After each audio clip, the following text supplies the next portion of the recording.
porque el 24 es el Día Mundial de la Tuberculosis, un tema muy importante y también que no estamos muy conscientes al respecto. Es por eso que estamos en comunicación con el neumonólogo del Hospital Universitario, nuestro hospital, Nicolás Canguani. ¿Cómo estás, Nico? Hola, buenos días a todos. ¿Cómo están ustedes? Muy bien, ¿vos? Bien, muy bien. Bueno, me alegro. Bien, hablar de este tema sí. que es muy importante, que como bien dice mi compañera, por ahí no estamos muy informados o no somos muy conscientes de lo que conlleva. Día Mundial de la Tuberculosis el próximo 24 de marzo. ¿De qué se trata esta enfermedad para empezar hablando de esto? Bien, primero se trata, el Día Mundial de la Tuberculosis en conmemoración a quien descubrió el bacilo de Koch, que es el señor Koch, ¿sí? Sí. Este científico que descubrió el bacilo por aquellos años, en el siglo XIX.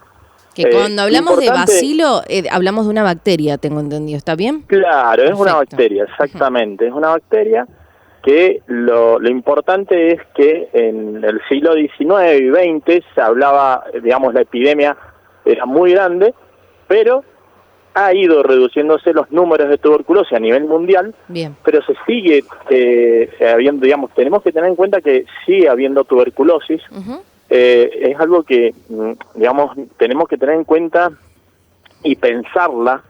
Por eso es la concientización del Día Mundial de la Tuberculosis, es concientizar a todos aquellos médicos y a la población que la enfermedad no se ha erradicado. Digamos, la Organización Mundial de la Salud tenía como objetivo que en el año 2035 erradicarla, pero bueno, son varios objetivos que no se han logrado cumplir. Y uno dice, ¿por qué sigue existiendo esta enfermedad? Bueno, principalmente es una enfermedad que está muy ligada a la pobreza, a la inmunodepresión y al hacinamiento. Hablamos de hacinamiento cuando las poblaciones digamos, viven muy juntas en metros cuadrados, ¿sí? Tal cual. Entonces, hoy en día seguimos teniendo casos de tuberculosis.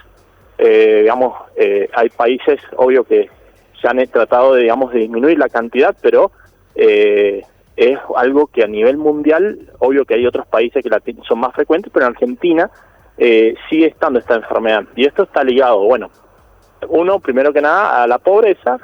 Segundo, como te digo, a los inmunosupresión, tantos pacientes con HIV, que la población es cada vez más grande, y también tener en cuenta que aquellos pacientes diabéticos son inmunosuprimidos y bueno, son pacientes susceptibles. Los otros pacientes son los tabaquistas. Bien. Por eso es importante esta enfermedad detectarla. ¿Y por qué es importante? Porque el tratamiento no es un simple antibiótico, sino que, digamos, son fármacos que son de tratamientos muy prolongados y que tiene que tener una conducta muy estricta el paciente en tomar estos fármacos. Si no los toma o no hace caso a la toma de medicamentos, esta enfermedad se puede reactivar y bueno, y producir con secuelas muy graves en el pulmón. Bien, Nico, también me gustaría que vayamos un poquito más al ABC de la tuberculosis, porque, corregime si no es así, pero la tuberculosis es una infección y hay tipos de infecciones que hacemos referencia a esto. ¿Podemos contar más o menos qué es la tuberculosis en sí, cómo la detectamos nosotros? Bien, primero que nada, la tuberculosis principalmente, casi en un 80%, 90% afecta al pulmón. Por eso, bueno, somos nosotros quienes la descubrimos. Los síntomas, digamos, principales son la fiebre, la tos crónica, que hablamos de tos crónica cuando el paciente ya pasa los 20 días, casi más o menos las 2-3 semanas con tos productiva, y sobre todo esa fiebre que empeora o se agrava en la tarde, se llama fiebre vespertina. Mira. Y otro de los síntomas que tiene mucho esta enfermedad es el descenso de peso. Bien. Entonces, en aquellos pacientes que suelen recurrir a centros de salud, a guardias, donde les dan un primer antibiótico tratar una neumonía clásica con estos síntomas principales y esta enfermedad, digamos, estos síntomas persisten, bueno, ahí hay que pensar en esta enfermedad, ¿sí? Claro, sobre todo digamos, también porque tenemos esa tos alérgica acá los mendocinos también, que se puede confundir. Sí, hay veces que se puede confundir con síntomas de alergia. Lo que pasa es que los síntomas de alergia, por ejemplo, no dan fiebre. Bien. ¿Sí? Una de las características que no tienen fiebre. La tos parecerse, pero son unos síntomas mucho más, que nosotros llamamos síntomas consuntivos. El paciente tiene fiebre, tiene pérdida de peso, tiene otras características clínicas que lo diferencian de la alergia o de estos cuadros estacionales que muchas veces tenemos nosotros ahora, por ejemplo, crisis de asma o pacientes con EPOC y tienen cuadros respiratorios, pero no están acompañados de fiebre. Entonces acá algo importante es la fiebre como síntoma cardinal. Bien. Aunque muchas veces hay pacientes, porque en la medicina no todo es exacto, hay pacientes que cursan a febriles esta sintomatología, esta patología. ¿Y quiénes son? Los pacientes añosos. Entonces también es una población muy vulnerable. Los pacientes, hablamos de 80 años. Que están en riesgo. Claro, sobre todo que están en asilos, en lugares donde hay hacinamiento, pacientes desnutridos, que pueden tener esta tos persistente y los tratan a veces como neumonía, no cursan con fiebre y se nos escapa la tuberculosis. Bien. Entonces siempre hay que tenerla pensarla, no como primer causa, pero siempre tenerla al lado y tenemos las herramientas nosotros para detectarlas. Y lo importante es que hay un programa provincial de tuberculosis en Mendoza que el que se encarga del tratamiento. Eso es fundamental.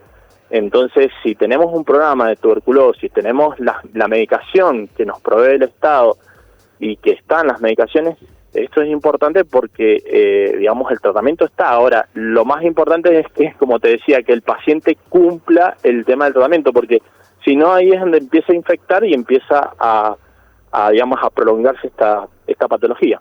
Bien, perfecto. Y hablando de esto también, podemos preguntar qué tan grave es la tuberculosis hoy por hoy, año 2025, porque entendemos que hace muchos años mucha gente moría a causa de esta enfermedad, pero hoy por hoy, ¿qué tan grave puede llegar a ser la tuberculosis en una persona?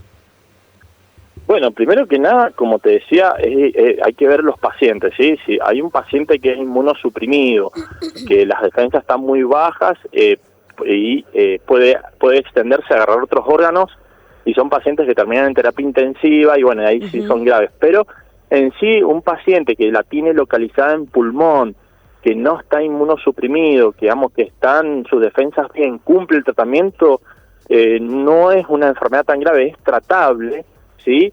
Y lo que hay que tener en cuenta es si uno cumple el tratamiento, de los meses que se tienen, porque son meses, ¿sí? Son 4 a 6 meses hoy en día el tratamiento. No es grave la enfermedad en sí, no es una enfermedad tan grave. Bien.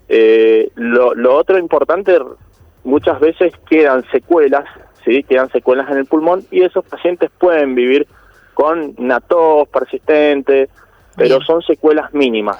Lo importante de rescatar es que no es una enfermedad, si yo digo no es grave, la gente no le va a dar importancia, pero lo importante es que es tratable, ¿sí? Es tratable y que se puede prevenir. Se trata bien. Claro. ¿Cómo? Que se puede prevenir y me haces a evocar un poco esto de las vacunas. ¿Hay vacunas para la tuberculosis? La vacuna que tenemos es la BCG, la que nosotros cuando nacemos la colocamos, pero lo que hace es prevenir la forma de diseminación. Lo que pasa que en realidad cualquiera de nosotros puede estar infectado. Bien. Nosotros cuando vamos a un cine, vamos a un lugar donde hay mucha acumulación de gente o salís a tal lugar y hay mucha gente o tosiendo, vos te podés agarrar el bacilo. Claro. Pero ahí está el tema donde en ciertos individuos se desarrolla la enfermedad y muchos otros no. Entonces, nosotros cuando nacemos nos colocan la vacuna, sí, pero es para que el organismo no se disemine la enfermedad, no que vaya a prevenir y que no te vaya a dar tuberculosis pulmonar. Bien, y tampoco se puede colocar, tampoco se coloca cada ciertos años, me parece que es una sola vez. No. La colocación es al nacer y nada más. Bien, claro.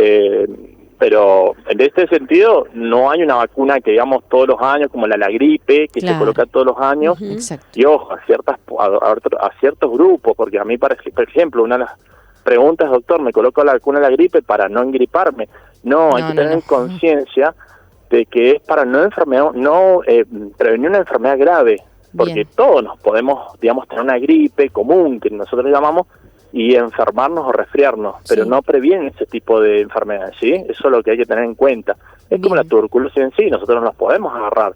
El tema es cómo nos agarra, si nos agarra inmunosuprimido o nos agarra bien. Por eso la importancia de que esta enfermedad está ligada a la pobreza y bueno, muchas veces las estrategias de estas enfermedades son más bien herramientas políticas que tienen que enfocar en poblaciones vulnerables, que son, digamos, el hacinamiento y la pobreza, que son las poblaciones más vulnerables a esta enfermedad. Bien, perfecto. Nico, muchísimas gracias, ha sido súper claro. No sé si mi compañera tiene alguna otra duda al respecto. Sí, quería preguntarte, Nico, con esto que comentabas cuando uno tiene tuberculosis, que también se puede combinar con otras enfermedades como, por ejemplo, la diabetes o otras personas que tienen, quizás que fuman. También en este momento, bueno, ahora tenemos distintas leyes que a los no fumadores los ayudan un poquito más, pero es verdad que afecta quizás un poco más a los que no son fumadores, pero bueno, ¿inhalan este tipo de humo a lo largo del tiempo o es exactamente lo mismo?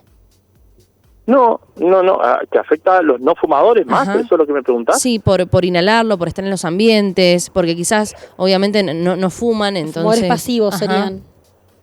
No, para nada.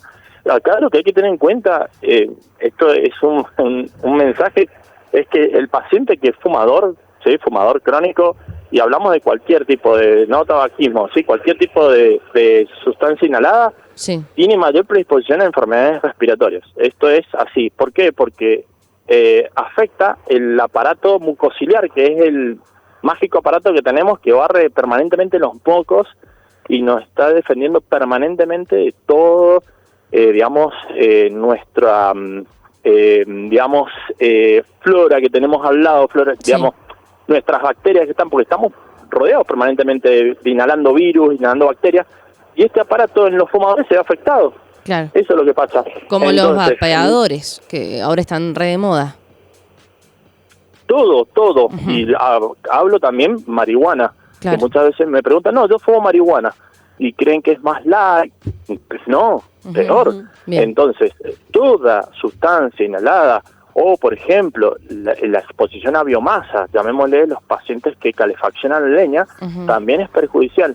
Por eso, como neumonólogo, hago hincapié en que toda sustancia inhalada, vapeadores, cigarrillos, marihuana en forma de fumar, sí, producen afección del aparato respiratorio y con esto, a su vez, mayor predisposición a enfermedades respiratorias.